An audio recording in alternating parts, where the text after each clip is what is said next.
మచిలీపట్నం శాసనసభ్యులు ఈ రాష్ట్రానికి ఎక్సైజు, మైనింగు ఈ శాఖలు చూస్తున్నటువంటి శాఖ అమాత్యులు కొల్లు రవీంద్ర గారు ఈ మధ్య వారి మామగారి దీంట్లో కూడా చాలామంది పెద్దలు చెప్పారు. వారు చంద్రబాబు నాయుడు గారితో బాగా ఎక్కువగా కలిసి తిరగటం వల్ల, ఆయన దగ్గర ఎక్కువగా అందుబాటులో ఉండటం వల్ల బందర్ ప్రజలకు అందుబాటులో ఉండట్లేదు, మీరందరూ అర్థం చేసుకోవాలని చెప్పారు. అంటే అంత బిజీగా ఉన్నప్పటికి కూడా ఆయన అంత బిజీలో కూడా రాజకీయ ప్రత్యర్థి అయినటువంటి పేరుని నాని మీద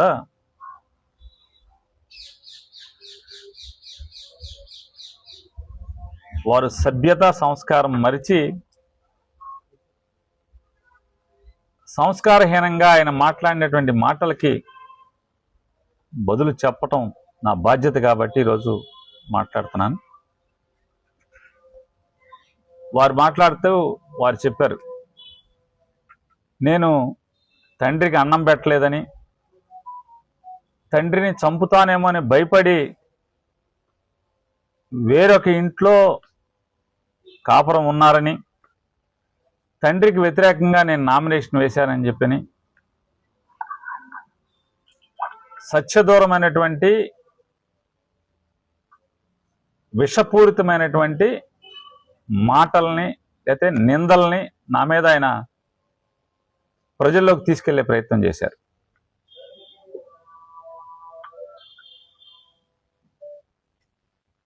పంతొమ్మిది 30-40 మధ్యన జన్మించినటువంటి నా తండ్రి పేర్ని కృష్ణమూర్తి గారు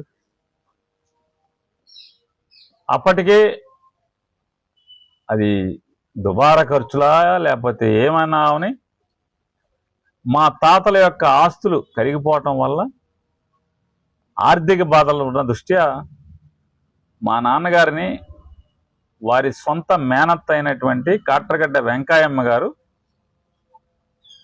అన్నకి చెప్పుకుని నీ పిల్లోడిని నేను పెంచుకుంటానని చెప్పి, నాకు మగపిల్లలు లేరు పెంచుకుంటానని చెప్పి తీసుకెళ్ళి ఆయన తరగటూరులో పెట్టుకుని పూర్తిగా ఆయన్ని నా తండ్రి మేనత్త అయిన కాట్రగడ్డ వెంకాయమ్మ గారు ఇంటర్మీడియట్ గుడివాడలో చదివించి, డిగ్రీ మచిలీపట్నంలో చదివించి, ఎంఏ నాగపూర్ యూనివర్సిటీలో చదివించి, ఎల్ఎల్బి ఉస్మానియా యూనివర్సిటీలో చేయించి తన కూతురునిచ్చి మేనల్లుడికి పెళ్లి చేసి మచిలీపట్నంలో ప్రస్తుతం మేము ఉండేటువంటి ఇల్లు పెంకుటిల్లుగా ఉన్నది రామానాయుడుపేటలో, ఆ ఇంటిని ఇచ్చి అక్కడ కాపురం పెట్టించారు, లా ప్రాక్టీస్ పెట్టించి. ఇది నా తండ్రి నేపథ్యం. నా తండ్రి వ్యక్తిగత జీవితం గురించి కొత్త తరానికి తెలియపోవచ్చు, కానీ ఆల్మోస్ట్గా ఆయన్ని 2 సార్లు అంటే కార్పొరేటర్గా 2 సార్లు, మున్సిపల్ చైర్మన్గా 2 సార్లు, ఎమ్మెల్యేగా ఓటేసిన ప్రజలందరికీ కూడా పేర్ని కృష్ణమూర్తి గారి జీవితం తెరిచిన పుస్తకం. కొత్తగా కొల్లు రవీంద్ర గారి అసత్యాలతో ప్రజల్ని కొత్తగా నిజాలు తెలుసుకోవాల్సిన అవసరం లేదు. కానీ కొత్త తరానికి తెలియదు కాబట్టి ఆయన ఏదో అవాకులు చవాకులు సంస్కారం మరిచి మాట్లాడారు. ఆ స్థితిలో ఉంటే నా తల్లిదండ్రులకి పేర్ని కృష్ణమూర్తి, పేర్ని నాగేశ్వరం గారికి ఇద్దరికి కూడా నాకు ముందు రాజేశ్వరి అని చెప్పిన ఒక అమ్మాయి ఉండేది. తర్వాత నేను, నా తర్వాత వసుంధర, అంటే 2 ఆడపిల్లలు, మధ్యలో మగపిల్లవాడిని. బహుశా ఆవిడ రాజేశ్వరి అనేటువంటి మా అక్క, ఆవిడ వయసు 5 సంవత్సరాలు ఆ టైంలో అనారోగ్యంతో ఆవిడ మరణించింది బందర్ ప్రభుత్వ ఆసుపత్రిలోనే. మరణిస్తే తర్వాత నేను, నా చెల్లి వసుంధర ఇద్దరం మిగిలాం. బహుశా మేము 4వ క్లాస్ 5వ క్లాసు చదువుతున్నప్పుడే మా నానమ్మ మా ఇంట్లోనే ఉండేది. నా తండ్రి పెదనాన్న, నా చిన్నాన్న ఉండేవాళ్ళు, 3 మేనత్తలు ఉండేవాళ్ళు. ఒక మేనత్త మాతోనే ఉండేది, మా చిన్న మేనత్త.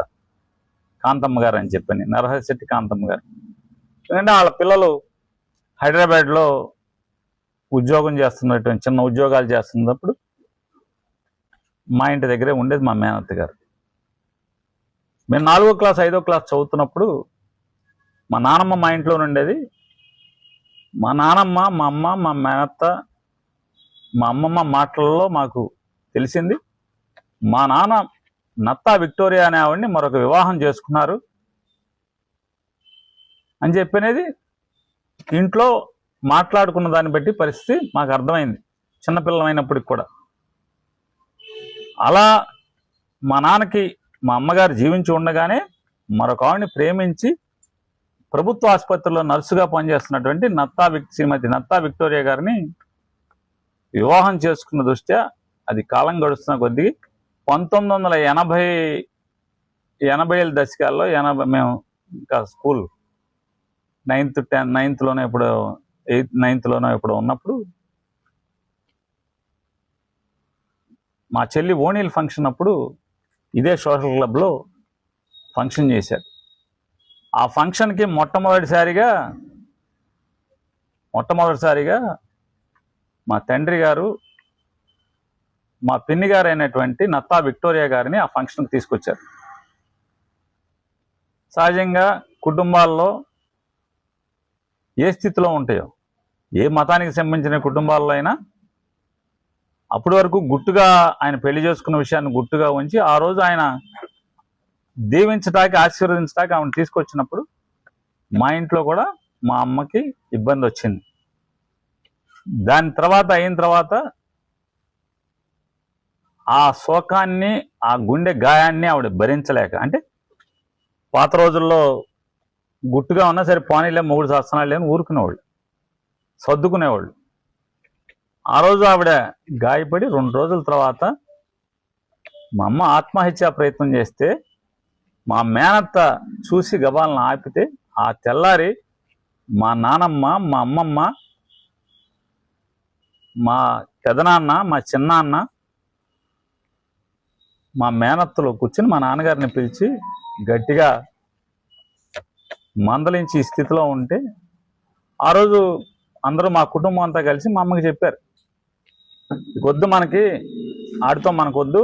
మా అమ్మమ్మ అయితే గట్టిగా చెప్పింది, మనం వెళ్ళిపోదాం మనం ఇంటికి, నా సొమ్ముతో చదివించాను, నా సొమ్ముతో మనిషిని చేశాను, మనం వెళ్ళిపోదాం, మన ఇంటికి వద్దామా అని చెప్పి మా అమ్మని అడిగితే, దేవుడు నాకు ఇలా రాశాడు, నేను కాపురం చెడి నేను పుట్టింటికి రాను, నేను ఇక్కడే బతుకుతాను, బతికినాళ్ళు బతుకుతాను, నా పిల్లల కోసం బతుకుతానని ఆ రోజు నా తల్లి నిర్ణయం తీసుకుంది.